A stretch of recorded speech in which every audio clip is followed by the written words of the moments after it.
Years ago in Vietnam and in support of Vietnam operations.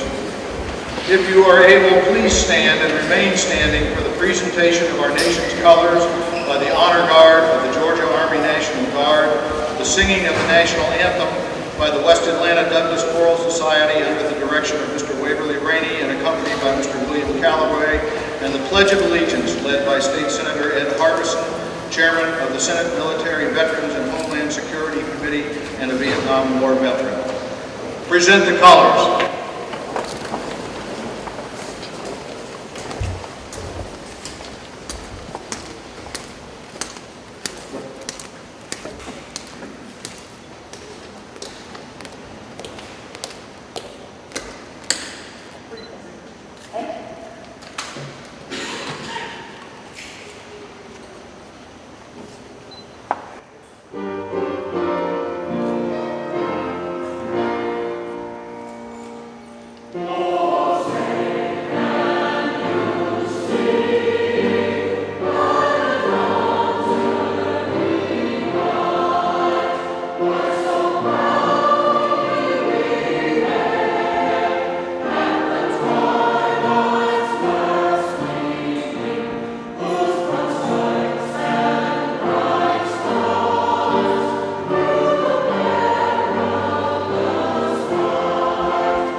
Senator Harbison.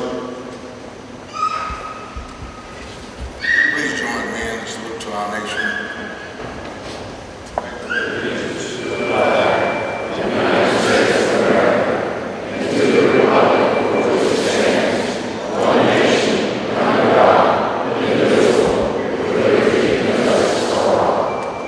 Please remain standing as Mrs. Flora Kearney, Chapter President, and members of the Magnolia Chapter of the Gold Star Wives present the Gold Star wreath and flag, which will be placed at the base of the staircase.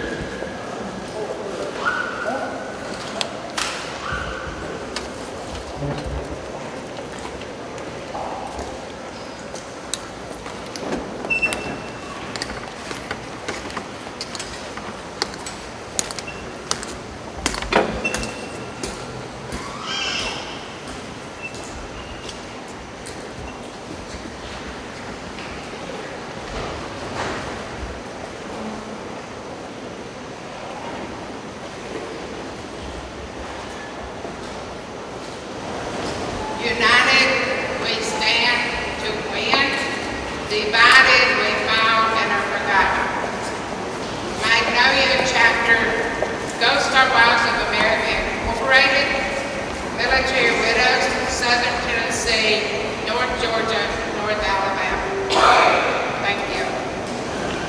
As an invocation, the West Atlanta Douglas Choral Society will render two verses of the Navy hymn, Eternal Father.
be seated. At this time, it is my pleasure to introduce to you Mr. Kurt Mueller, President of the Atlanta Vietnam Veterans Business Association, who will present a brief set of remarks on why we are here. Following Mr. Mueller, Mr. Robert Batten from the AVVBA will present the Missing Man Table honor. Kurt. Good morning, Governor, Mrs. Deal, General Kicklighter, and distinguished guests. It's an honor to be with you here today to participate in this program of patriotism and remembrance. There are more than 1,584 reasons why we're here today. That's the number of Georgians who were actually killed in Vietnam, and doesn't include the 8,534 that were wounded. There were 21 Georgians held prisoner of war, plus one who died in captivity, and today there are still 30 Georgians unaccounted for as missing in actions from the Vietnam War. We are here today to honor and pay respects and express our never-ending gratitude to the families of those Georgians who fell in battle, who were held captivity in the Vietnam War, and to this day are missing in action. I'm first to admit that some of the numbers that I recited is a gross oversimplification of Georgia's part in the conflict. Those numbers represent sons, daughters, fathers, uncles, cousins. Those numbers include many friends of mine and friends and family members of many of you who are here today. Vietnam was a war of strange names that we didn't know how to pronounce in a country whose geography was a mystery. The Vietnam War was characterized as an unpopular war. Back home in towns ranging from Abbeville to the small town of Zebulon, Georgia, family members had to listen to the nightly news to describe the daily casualties and the criticism of the war and the American soldier fighting there. For those of us who were in Vietnam, we can talk about how tough it was, but it was just as tough and more so for our families back here. They were the ones who had to pay the mortgages, make sure the car was in good working order, and in many cases, the ones who were raising children of their dads or moms who were in Vietnam. And then there was not knowing when their loved ones would return or if they would return. And that was probably the most difficult, the hardest thing of all. No one gives out combat medals to family members of men and women in combat. But they are the silent and unseen supporters of our men and women in uniform. Although no one gives these family members medals, I know that I speak for every veteran here today that each and every one of those family members has our heartfelt appreciation for all that you do. And we're here today to express that appreciation. Thank you.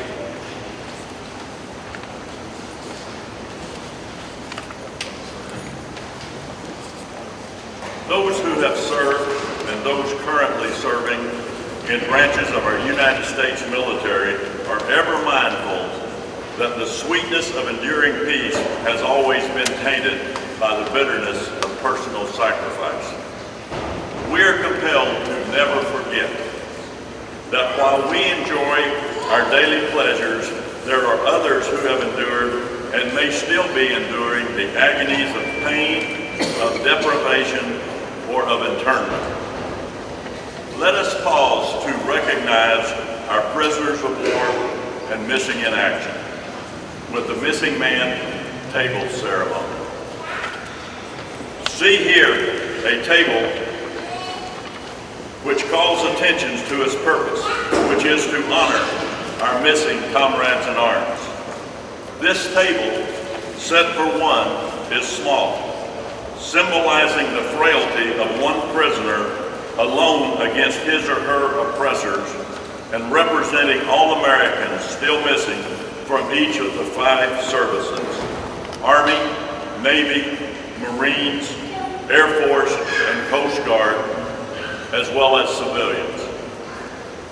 These brave men and women answered our nation's call and served the cause of freedom. So then, this table is a very special way of symbolizing the fact that members of our armed forces are missing from our ranks. These ones are referred to as POWs and MIAs.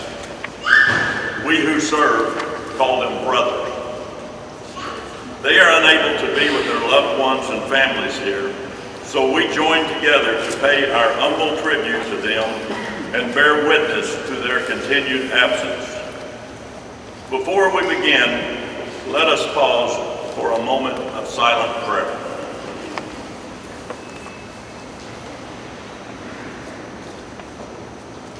Amen.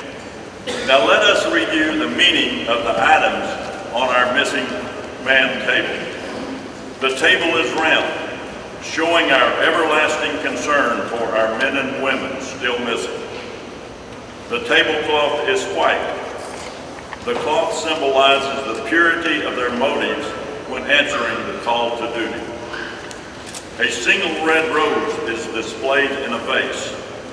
The red rose reminds us of the life of each of the missing and of their loved ones and close friends who keep the faith and await answers concerning their missing family member or friend. The vase is tied with a red ribbon, which is a symbol of our continued determination to account for our missing. Although the ribbon has been temporarily broken, it is still firmly in our grasp, and we will continue to search. A slice of lemon on the bread plate reminds us of the bitter fate of those captured and missing in a foreign land. A pinch of salt on each bread plate symbolizes the tears endured by those missing and their families who seek answers. A Bible is placed prominently on the table. The Bible represents the strength gained through faith to sustain those lost from our country. The United States, let us never forget, was founded as one nation under God. An inverted glass can be seen at the place setting. The inverted glass symbolizes the POW MIA's inability to share in today's meal. There is an empty chair at the table, as though being saved for someone. The empty chair symbolizes that although those ones we recognize now are missing, they are not forgotten. Finally, the candle is reminiscent of the light of hope, which lives in our hearts to illuminate their way back home, away from their captors, to the open arms of a grateful nation. Let us pray to the Supreme Commander that all of our comrades will soon be back within our ranks. Let us remember and never forget their sacrifices. May God forever watch over them and protect them and their families, and may each of us live worthy of their sacrifice in the way that we love and serve. In God we trust, and in His name we pray. Thank you, steadfast and loyal.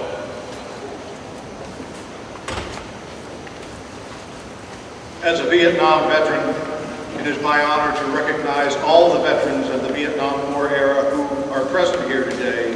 If you are able, please stand and be recognized.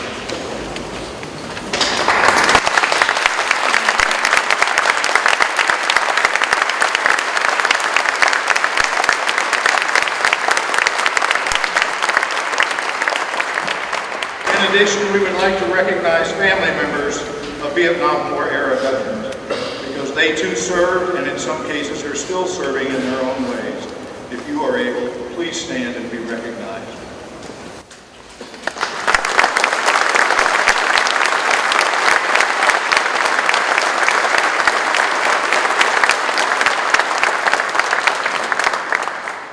There are several distinguished guests with us today. The Honorable Nathan Deal, Governor of Georgia, and Mrs. Sandra Deal, First Lady of Georgia. We're certainly glad to have you with us again. Thank you so much for being here.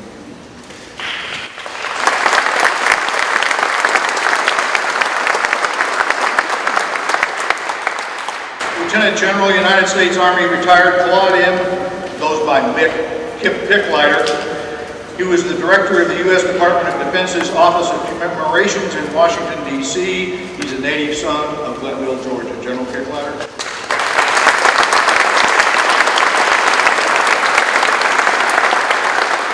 Representing the Honorable Pete Wheeler, Commissioner of Veterans Service for the state of Georgia, is Assistant Commissioner for Field Operations and Claims, Mr. Mike Roby.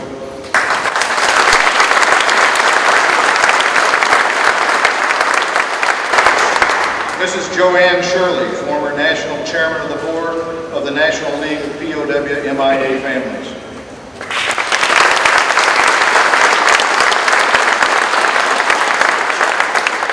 Major General Jim Butterworth, the Adjutant General of Georgia, and key officers of the Georgia Department of Defense.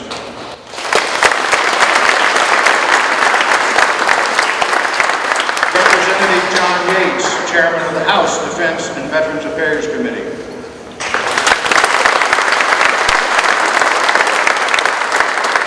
Members of the Georgia General Assembly and elected and appointed officials of state government agencies.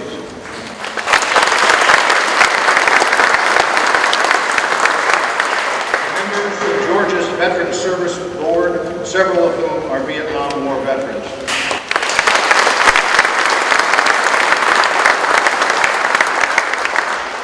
Members of the Atlanta Vietnam Veterans Business Association.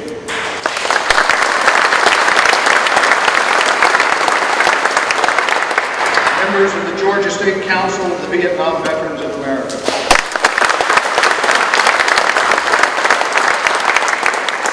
State commanders, presidents, adjutants, and auxiliary officers of Georgia's Veterans Service organizations.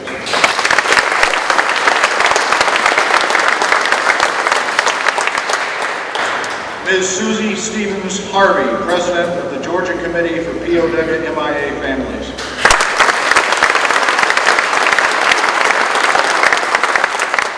Mr. Tommy Clack, Chairman of the Walk of Heroes Veterans War Memorial in Conyers, Georgia.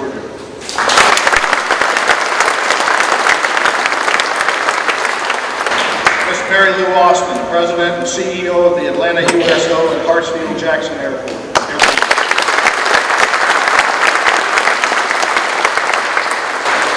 And finally, joining us today and standing around in the cheap seats, if you will, standing room only, from Dalton, Georgia, our students from the 6th grade challenge team of the Dalton Middle School, and from Noonan, Georgia, the Vietnam War Advanced Academic class of the Noonan High School.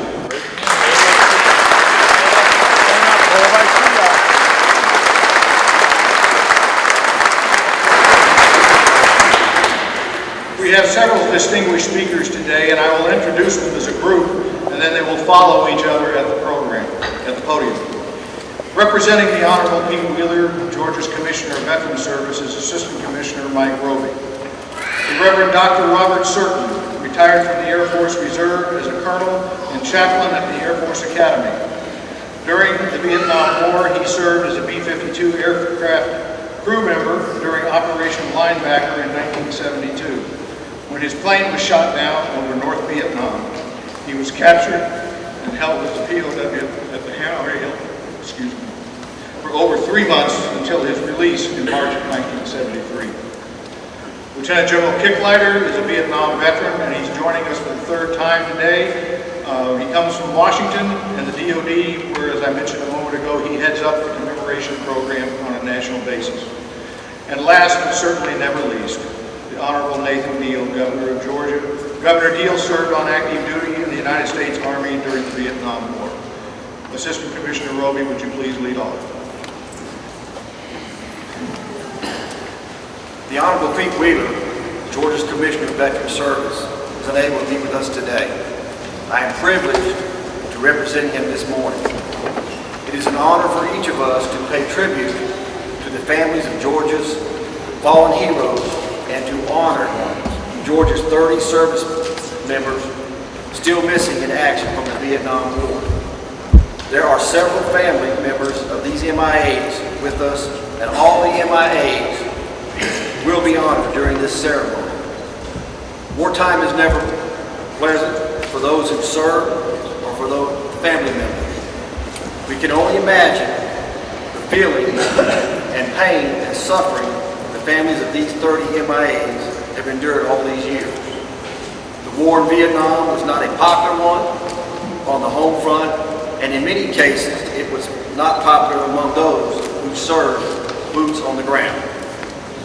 commemoration of the 50th anniversary of this war is an effort on the part of our state and our nation to remember those who served and for them and their families to be put this conflict in its proper context in the history of our country. We want to thank everyone with us today for taking the time and making the effort to be here to say thank you to the family members of the service member who still have not come home. We miss all them and pray the day will soon come when they will return to us. May God bless them and He bless our nation.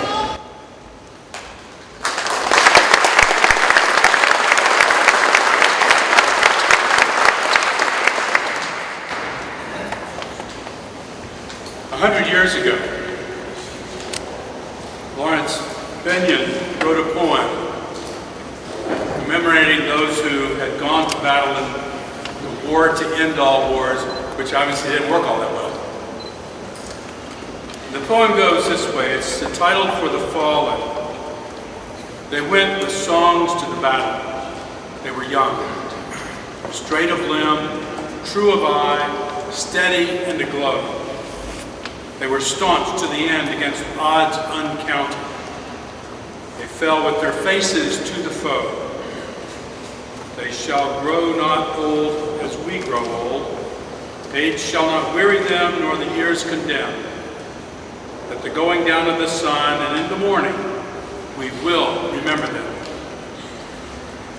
We've gathered here in this Capitol building today to honor those men and women of our state who died and fell at the hands of the enemy in Vietnam. To honor their families left behind, who still carry them in their hearts, hold them before their God, and remember them daily, hour, moment by moment. My name is Robert Surton, and I'm a veteran of that war in Vietnam. A Georgian born and bred.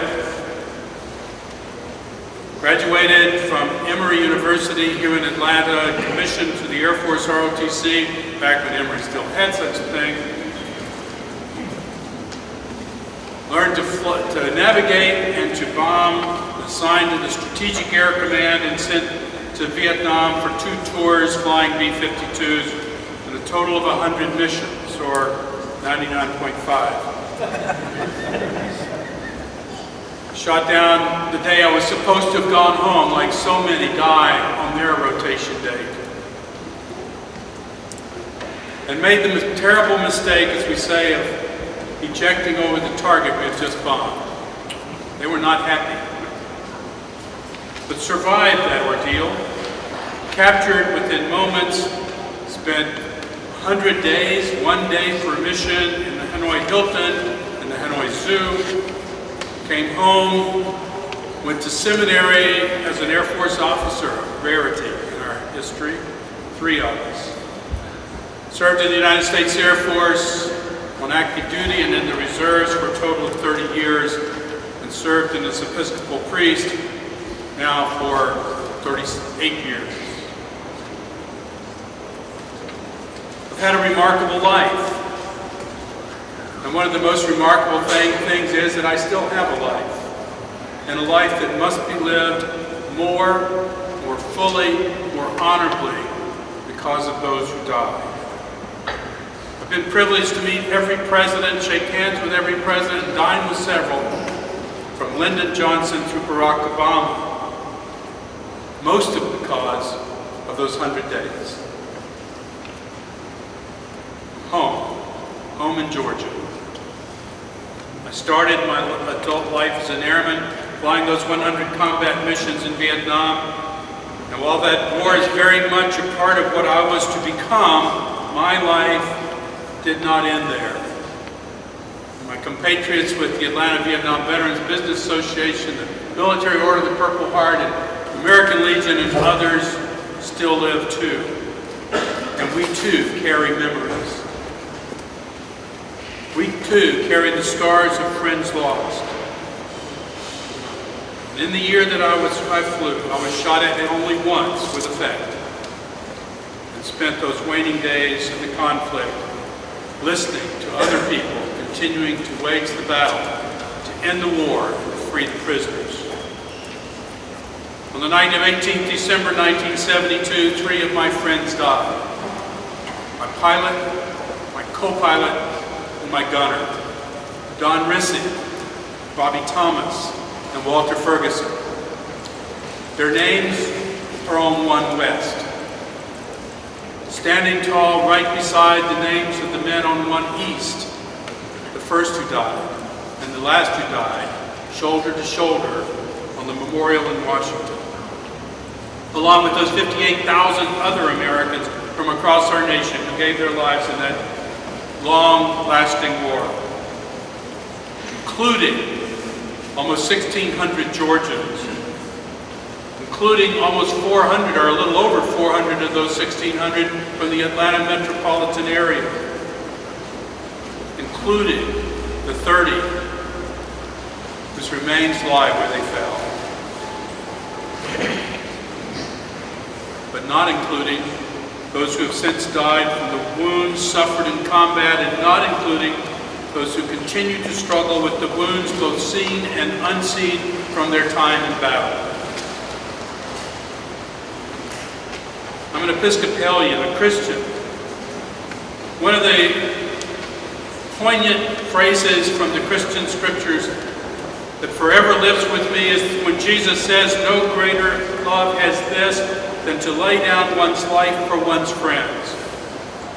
That love is what our men and women in uniform exhibit daily. When they take the oath of office, they promise to put their lives between us and the foe, to protect us. They stand tall with great virtue and honor. In order to do that, they must have that ethical and moral center known as integrity. That foundation for integrity, for service, and for the love of nation is laid in our youth by our parents and our teachers. It's tested in our early years by our mentors and our trainers. And it's built up over the lifetime that God gives us through the experiences we have. And so today, we honor those who gave the last great measure of sacrifice, those men and women who embodied the values of integrity and service before self in the land of Vietnam. It is the men and women of our armed forces and our uniformed services who have made and kept us and our allies free through the years. It is to them who work to restore the nations we have vanquished. It is to them that we owe a debt of gratitude for the past and a debt of commitment to the future. Because their lives ended, we must live more meaningful lives. Lives devoted to serving God. Lives devoted to serving each other. Lives devoted to serving our state and this great nation. Lives of nobility, integrity, and honesty. On this day, we give thanks to God for those Georgians who answered this nation's call to rise above their own doubts and fears, to step into the chaos of war and to do battle with evil, to restore the peace and to safeguard civilization, and to lay down their lives for us. May God continue to bless the soldier, the airman, the sailor, and the marine. May God keep in his care those who have fallen in battle, and may God bless America.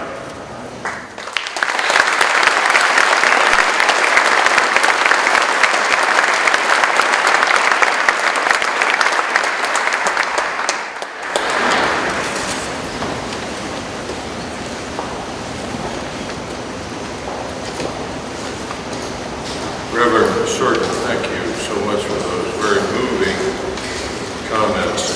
Thank you and our fellow prisoners of war for the example you set for our nation. It's a great privilege to be back home again. Governor Neal, thank you and this great state for all that you do to help this nation. Thank and honor our Vietnam veterans and their families. Georgia was one of our very first states to join this effort. And you have been very busy. This is the third event like this I've attended in Georgia in the last 5 years. So thank you for all that support. Joanne Shirley is a very special friend for more than 20 years. She and her family have dedicated so much time and energy to ensure that this nation remains focused on the fullest possible accounting and to ensure that our missing in action from all of our wars, not just Vietnam, that they are not forgotten and we bring them home. And I want to thank the Magnolia chapter of the Gold Star Wives for presenting that wreath this morning on the flag. What a special group of those Gold Star families are. All of the people I know, they know the price of freedom. And you have a very special place in my heart.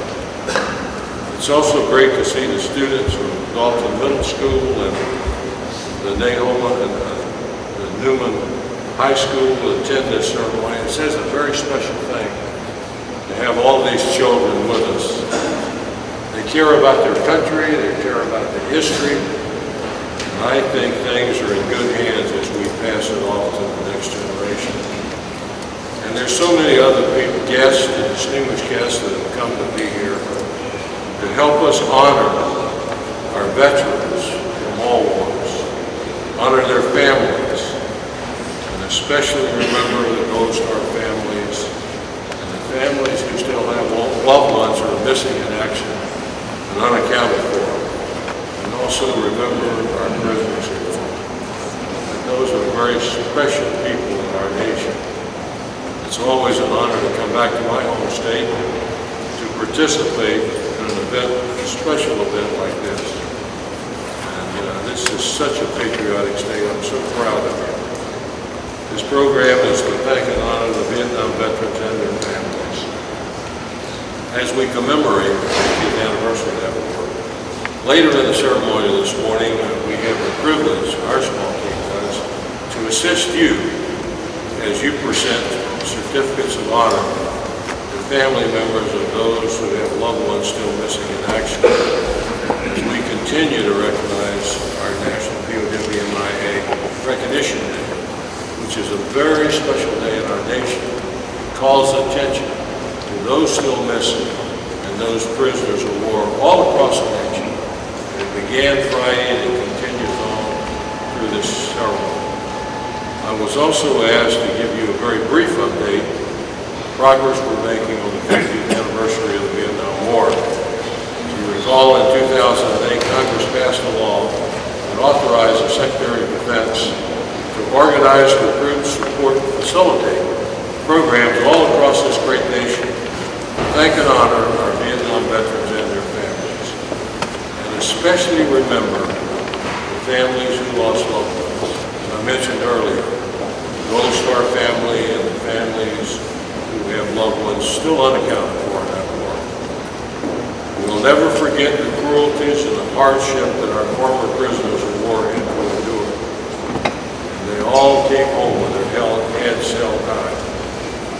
The centerpiece of this commemoration naturally will be the Vietnam veterans and their families. But in all events, we want to remember all veterans, especially the World War II veterans who are disappearing all too fast. Who not only saved this nation, but they literally saved the world. We want to remember the Korean War veterans who saved the nation from enslavement, and all those who served.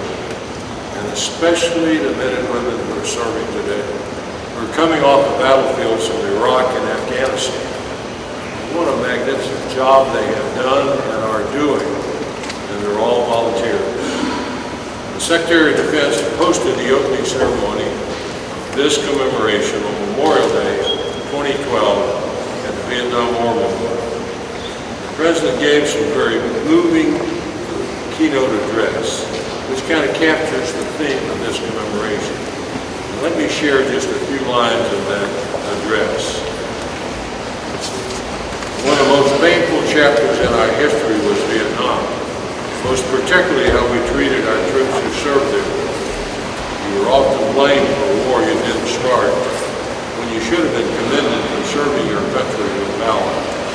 And later he said you came home and sometimes were denigrated, and you should have been celebrated. It was a national shame, a disgrace that should not have happened. And that's why here today we resolve that it will never happen in this nation again.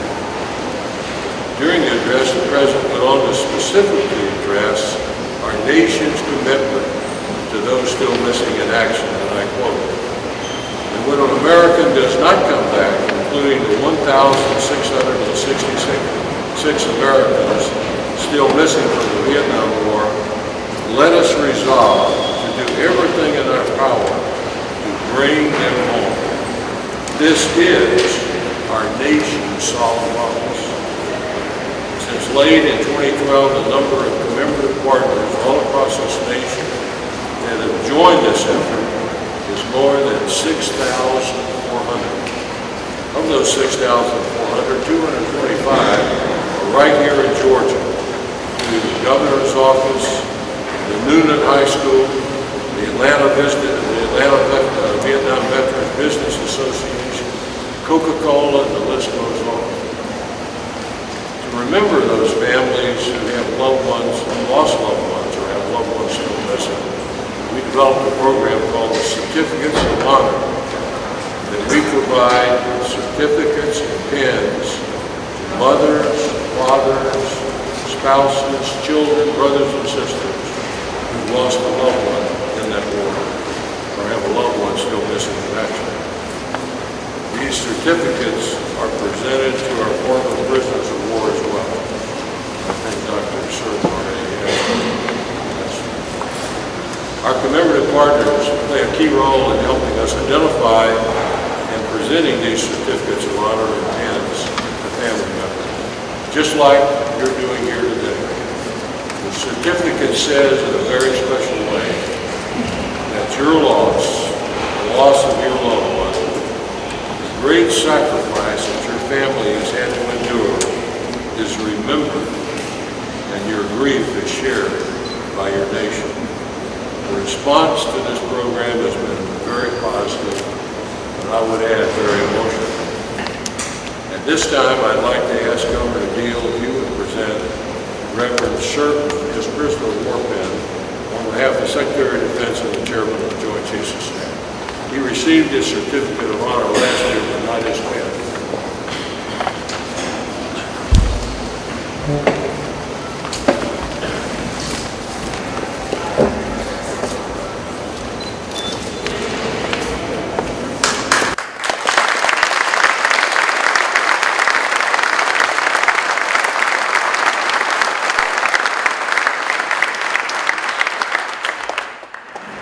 Let me close with two lines from a poem written by a Vietnam veteran, which I saw in John Colin Powell's office. "We had no expectations but to serve where duty called, and we asked for no reward except the nation's thanks."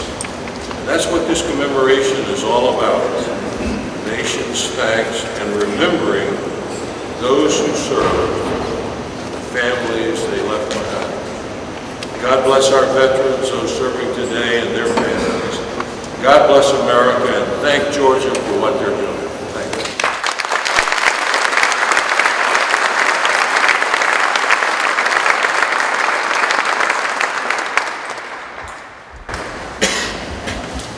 Well, good morning. I'm honored to be here with such a distinguished group of individuals. To those who have preceded me in their presentations, I thank you. To those who are here today as a part of this recognition, I especially thank you. As General Kicklighter pointed out, this is the third ceremony in this year of remembrance relating to the Vietnam War. Today, we focus on a very special group. That is the POW MIAs. And this is a group that too often have been forgotten. You're going to hear from Joanne Sherman in just a moment. I had the privilege as a congressman to have Joanne as my constituent. I can attest to you that there has worked as hard, has been as diligent, who has been as persistent, who has been as unwilling to accept excuses, even from our own government, as Joanne. And that is something that we should all admire and respect.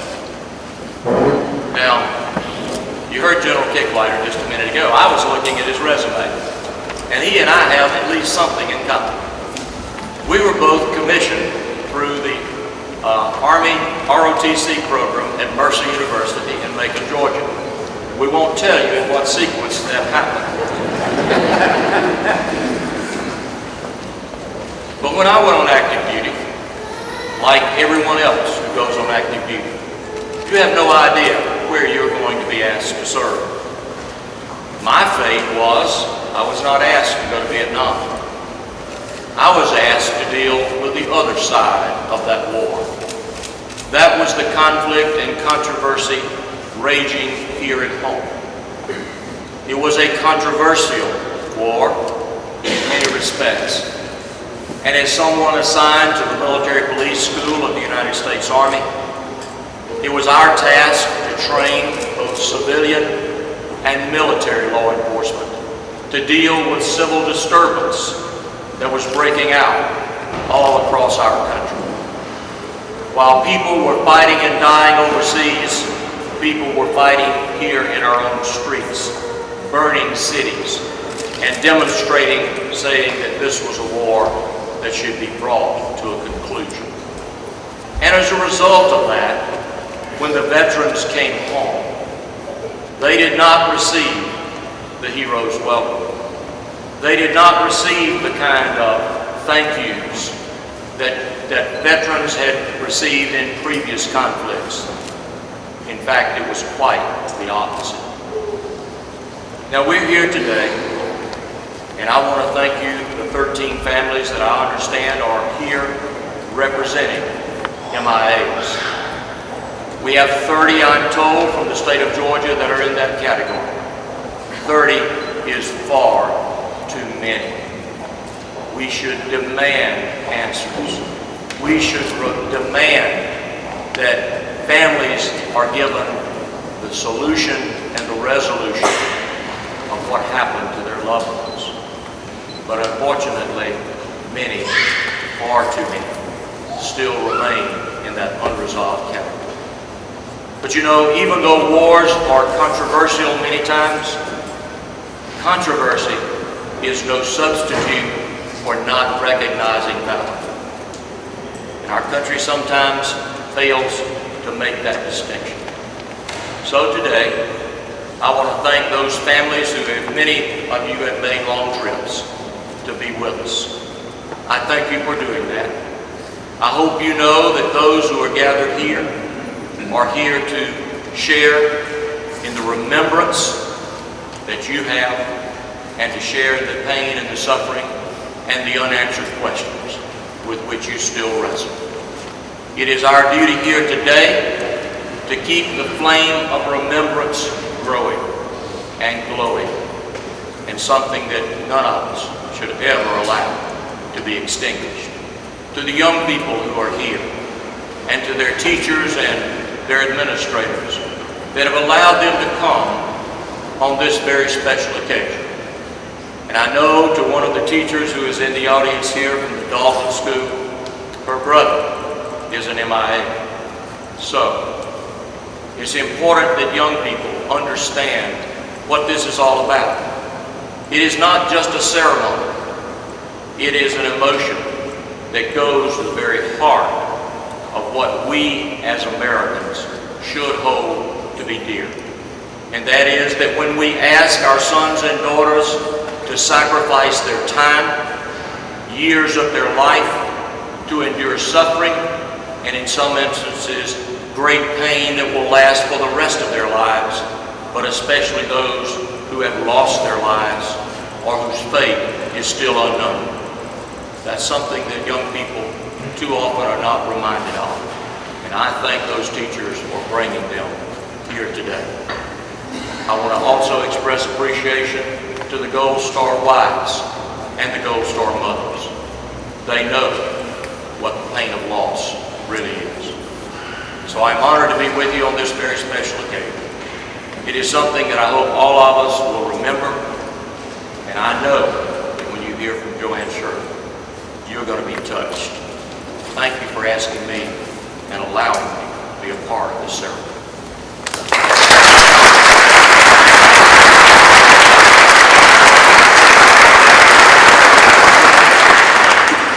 At this time, it is my pleasure to introduce Ms. Joanne Jones Shirley. Ms. Shirley from Dalton, Georgia, has been a longtime advocate in support of POW/MIA issues on the national and state scene.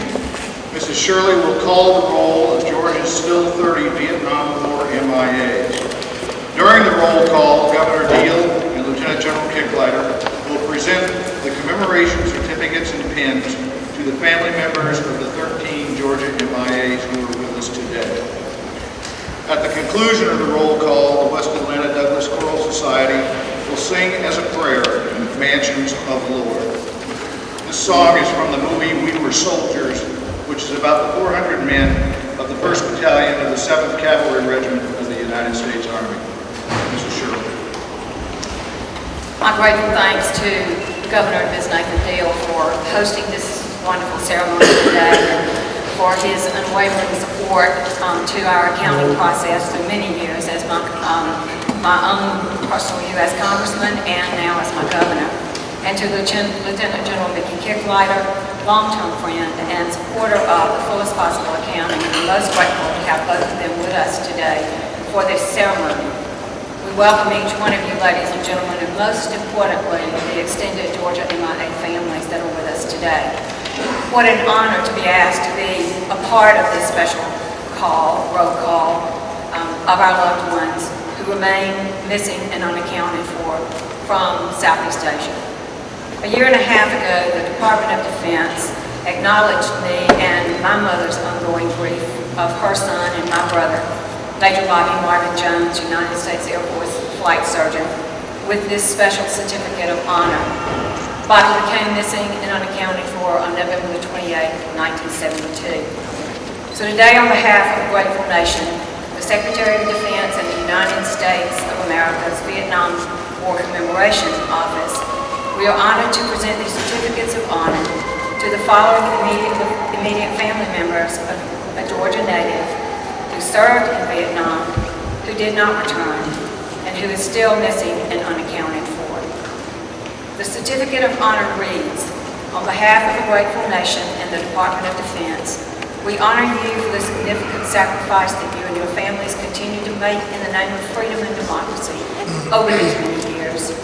Thank you for your courage and for being an inspiration to the people of the United States of America. We renew our commitment to the fullest possible accounting of our patriots who have not returned. Our nation is forever indebted to you and extends its deepest respect and admiration. Done this 25th day of September 2014, signed by the Secretary of Defense, Chuck Hagel, and the Chairman of the Joint Chiefs of Staff, Martin Dempsey.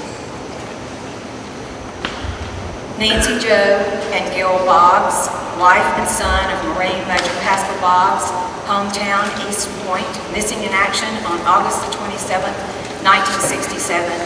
Accepting for her grandmother and father is Chelsea Marquez of Atlanta.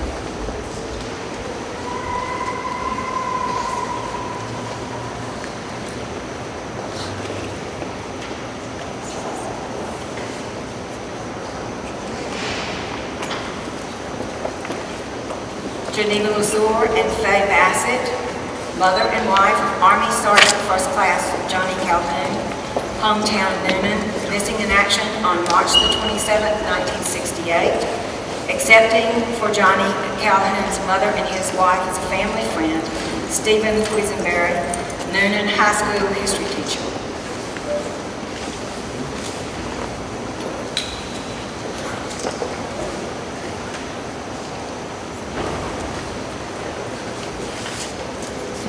Elizabeth Neighbors Creamer from Richmond, Virginia, niece of Army Warrant Officer George T. Condrey III, hometown Atlanta, missing in action on May the 8th, 1968. Elizabeth is joined by George Country's nephew, Jerry Neighbors of Chicago, and niece, Nancy Neighbors Matteris from Florida.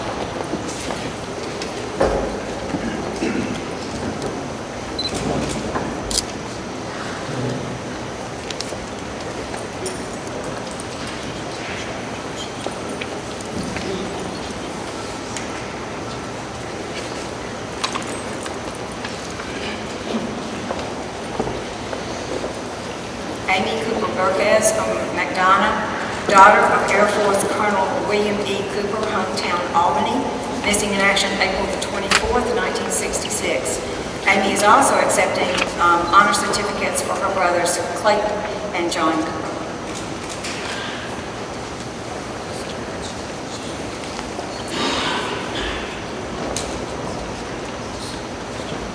Guy M. Howard of Lawrenceville, brother of Army Staff Sergeant Lewis Howard Jr., hometown Macon, missing in action on July the 7th, 1970.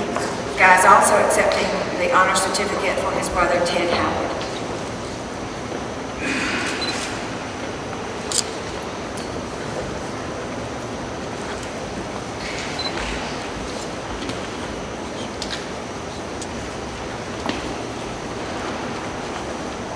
Jean Elizabeth Kilpatrick and Wendy Mickelson of Loganville, wife and daughter of Navy Lieutenant Commander Larry R. Kilpatrick, hometown Stone Mountain, missing in action on June the 18th, 1972.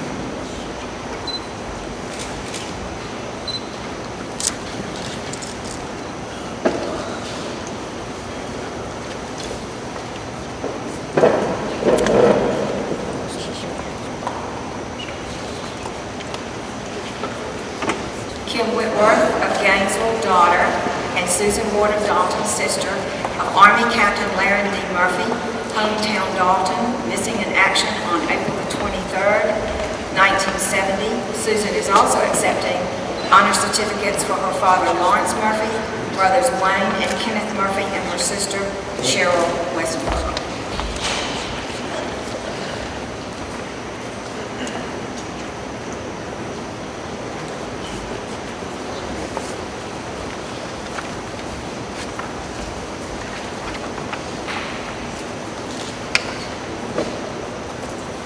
James R. Nipper of Noonan, brother of Marine Lance Corporal David Nipper, hometown Atlanta, missing in action November 21st, 1964.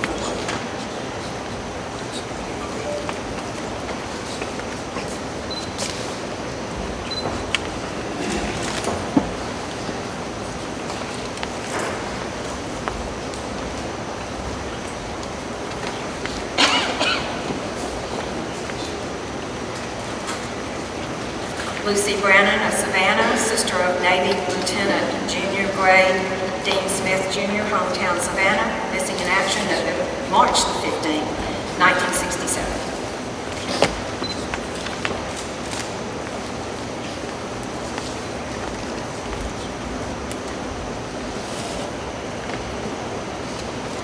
David R. Todd of Snellville, son of Air Force Sergeant Larry R. Todd,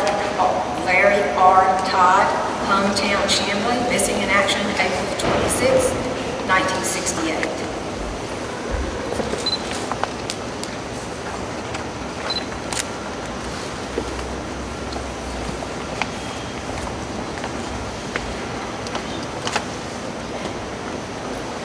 And Mary Zorn Bates of Bogart, sister of Air Force Captain Thomas O. Zorn Jr., hometown Waycross, missing in action September the 17th, 1972.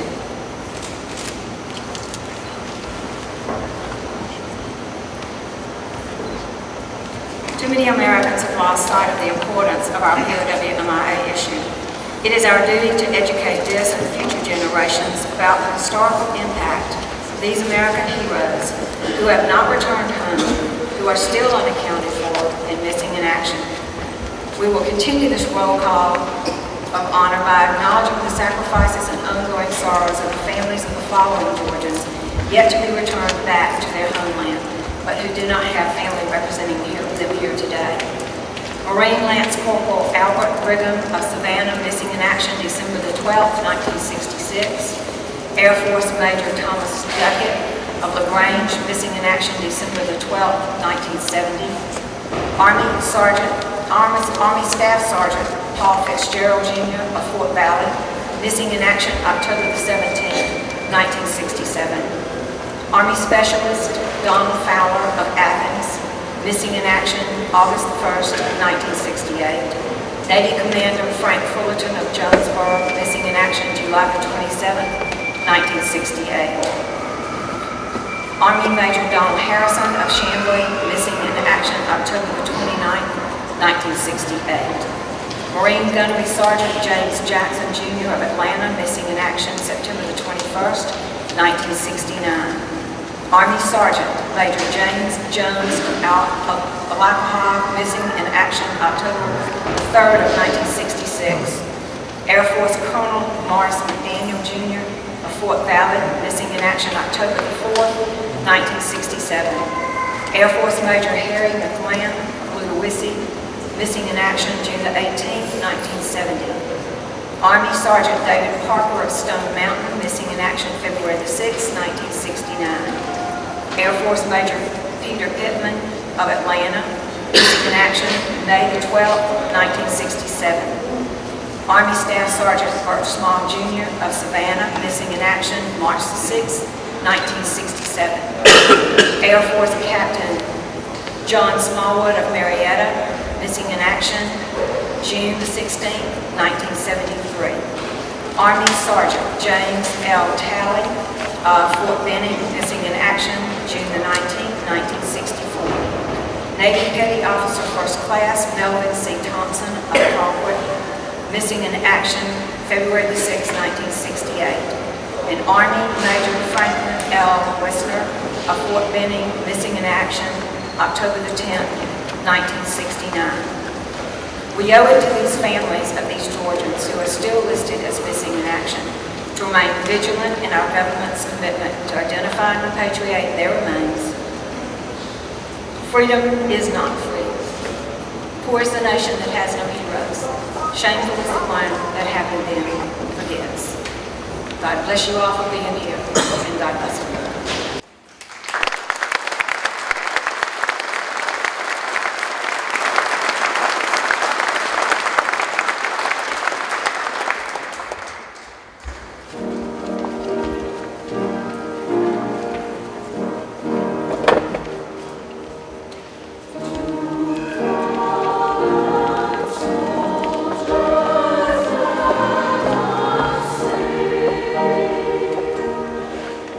When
please stand for the singing of tabs.